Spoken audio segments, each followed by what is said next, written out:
Allez, il est parti, cet Euro, le premier magot aussi. Regardez le sommaire qui vous attend.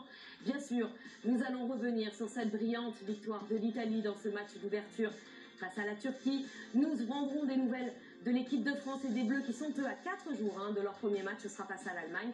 Paul Pogba nous livrera toutes ses ambitions à la veille de cet Euro. Et puis je vous conseille de vous mettre un tout petit peu hors jeu. Vous allez voir, Louis Gerbier vous évitera la VAR et les cartons. Et ça siffle pas, vous verrez. Voilà pour ce premier programme. Alors on va revenir sur ce match d'ouverture. Pas dingue.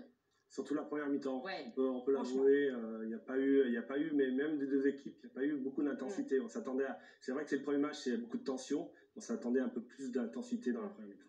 Alors, on regarde ensemble, c'était la 22e minute, il n'y a pas eu beaucoup d'occasions dans la première période. 22e minute avec ce premier corner d'Insigne pour Chiellini. Il va se détendre, les gardiens turcs, mais ça ne suffira pas pour les Italiens. Bel arrêt. Chiellini qui se retrouve seul. Un peu plus tard, juste avant la deuxième mi-temps, ou la première mi-temps, la fin de cette première mi-temps, 45e minute, vous allez voir Spinazzola qui a fait un très gros match.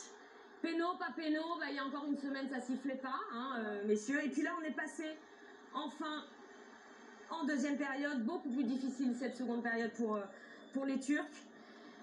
Et à 53e minute enfin, la délivrance pour l'Italie. Le centre fort de Berardi, et là c'est le défenseur turc qui peut malheureusement pas faire mieux que la mettre dans son camp, mais c'est vrai qu'il y a eu des grosses fautes de la défense turque. Ils ont été en nombre, mais très rarement sur le marquage.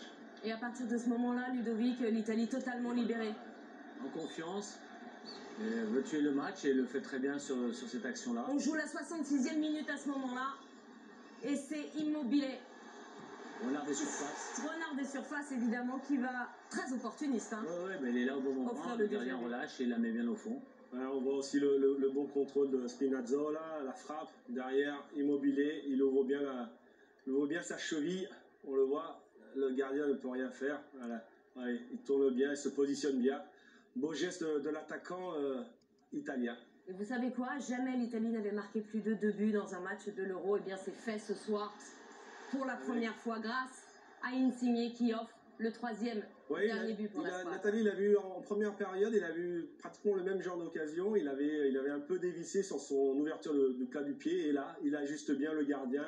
C'est vrai qu'il est assez seul et ça fait 3-0 pour l'Italie. 3-0, score net et sans bavure, il n'y a pas eu photo. Non, les Turcs n'étaient pas en forme, même physiquement. J'ai trouvé qu'en première mi-temps déjà, ils commençaient à être pas bien.